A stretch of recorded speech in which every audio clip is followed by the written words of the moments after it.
ये जब से आप सबके बिजनौर और बस्ती के फाइनल मेरिट लिस्ट आई हुई है, हम यूपी आंगनबाड़ी की बहनों के बारे में बात कर रहे हैं, तब से बहुत ज्यादा आपके कमेंट बढ़ते जा रहे हैं कि भैया हमारा इसका लिस्ट भेज दीजिए, सर ये हमारा अयोध्या का लिस्ट भेज दीजिए, सर हमारा इस जिले का मेरिट लिस्ट भेज दीजिए। आपको ये समझना चाहिए कि जब किसी जिले का मेरिट लिस्ट आएगा तो हम आपको भेज देंगे। अब जब जारी ही नहीं किया गया है तो हम कैसे भेज देंगे बताइए। इसलिए थोड़ा आप पेशेंस बनाइए और थोड़ा आप धैर्य का परिचय दीजिए। आप टेलीग्राम चैनल ज्वाइन कर लीजिएगा।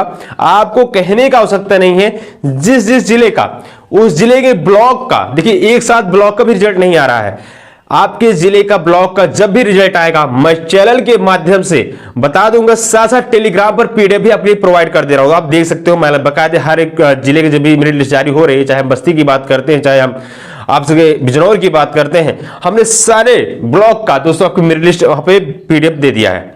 ऐसे में थोड़ा परेशान होने की आवश्यकता नहीं है। जब भी आपके रिजल्ट जारी किए जाएंगे फाइनल रिजल्ट, मैं आपको टेलीग्राम पर दे दूंगा, चाहे आप किसी भी डिस्ट्रिक्ट से हो, ठीक है ना। अब हम बात कर लेते हैं भैया हमारे आने वाले टाइम पर किस डिस्ट्रिक्ट का रिजल्ट आ सकता है, या आने वाले टाइम पर हम लोग किस डिस्ट्रिक्ट से होप रखें। देखिए अगर हम बात करते हैं, मिर्जापुर की डीबी कंप्लीट करा ली गई 6 तारीख तक। आप सबकी मेरे भाई श्रावस्ती की बात करते हैं, श्रावस्ती डीबी कंप्लीट करा ली गई है। आपसे फर्रुखाबाद डीबी करा ली गई है, बनारस डीबी करा ली गई है। तो आप विश्वास करिए अगले सप्ताह में इन सभी का जो मेरिट है वो जारी कर दीजिएगा। फाइनल मेरिट, फाइनल मेरिट जारी कर दिया जाएगा। अब फाइनल मेरिट आने के पश्चात आप सबको क्या करना है। फाइनल मेरिट आने के पश्चात आप सबके ब्लॉक से आपके पास कॉल आएगा, आप लोग चयनित हो चुके हैं, आपने डॉक्यूमेंट लेकर आ जाइए। कौन से डॉक्यूमेंट लेकर जाना है?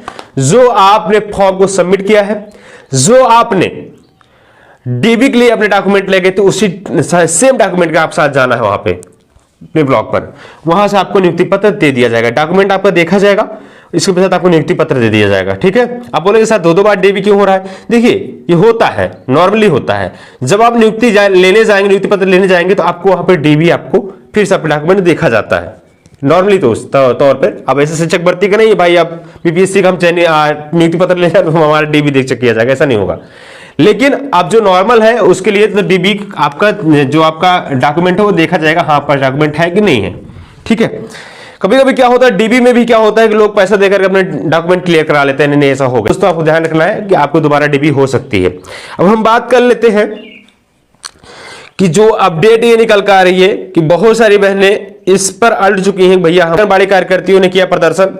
ये दोस्तों डुमरियागंज हिंदुस्तान संवाद अपडेट निकल कर आ रहा है। सीडीपीओ कार्यालय पर आंगनबाड़ी कार्यकर्ताओं ने मांगों को लेकर शुक्रवार को धरना प्रदर्शन किया। बाल विकास परियोजना अधिकारी आंगनबाड़ी कार्यकर्ती पद चयन के नाम पर वसूली किया जा रहा है, धन वसूली किया जा रहा है। एसडीएम संबोधित ज्ञापन व बाल विकास विभाग के निदेशक मंडलायुक्त डीएम मुख्य विकास अधिकारी को पत्र भेजकर मामले की जांच की मांग की है। धरना प्रदर्शन के नेतृत्व कर रही आंगनबाड़ी कर्मचारी सहायिका एसोसिएशन यूपी के प्रदेश सचिव प्रभावती देवी ने बताया कि डुमरियागंज बाल विकास परियोजना अधिकारी 60 गांठ के क्षेत्रीय मुख्य सेविका सहायक के साथ जिला कार्यक्रम अधिकारियों की धन उगाही कराया जा रहा है। 312 कार्यकर्ती पद पर चयन होने के लिए डुमरियागंज में 71 पद चयन होना है, ठीक है ना।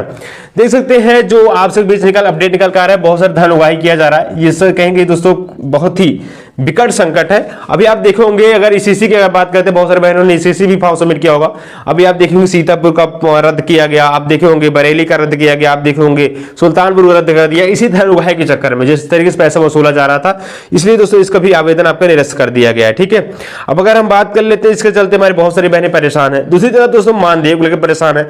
आंगनबाड़ी कार्यकर्ताओं एवं सहायकों को बाकी राज्यों की तरह मानदेय नहीं दिया जा रहा है। अब ये लगातार लखनऊ से ही अपडेट है। लिखा गया विधानसभा महिला कल्याण एवं बाल विकास मंत्री बेबी रानी मौर्य ने कहा कि अन्य राज्यों की भांति आंगनबाड़ी कार्यकर्ताओं के सहायकों को वेतन और अन्य सुविधाएं देने के राज्य सरकार विचार नहीं कर रही है। वह सपा सदस्य ब्रजेश कटेरिया के सवाल का जवाब दे रही थी। उन्होंने सदन को अवगत कराया कि बीमा योजना का आच्छादित किया जाता है कि वहीं सपा सदस्य त्रिभुवन दत्त द्वारा इनके मानदेय बढ़ाने के लिए सवाल पूछे गए। जवाब में उन्होंने शासन देश का हवाला देते हुए कहा कि यह मानदेय आधारित है। दोस्तों मेरे प्यारे भाई, अगर हम बता दिया जाए कि आप सभी मानदेय को ऑलरेडी बढ़ाया जा चुका है अगर हम बात कर लेते हैं कि बताया गया है जो आउटसोर्सिंग की नौकरियां हैं उसमें 16 से 18,000, जो संविदा के हैं उसको 20,000 दिया जाएगा। ये इसको अब लागू करना है, ठीक है ना। और बताया जा रहा है 1 अप्रैल 2025 से लागू कर दिया जाएगा। तो परेशान होने की आवश्यकता नहीं, जितनी हमारी बहनें हैं परेशान होने की आवश्यकता नहीं है, आप सबकी मानदेय भी बढ़ाया जाएगा, ठीक है ना, बिल्कुल परेशान नहीं होना है। वही अगर हम बात कर लेते हैं, अभी जिन जिलों में डीबी नहीं कराया गया है, डीबी भी आप हाल फिलहाल करा लिया जाएगा। और बिल्कुल आपको परेशान नहीं होना है, पेशेंस बनाए रखना है।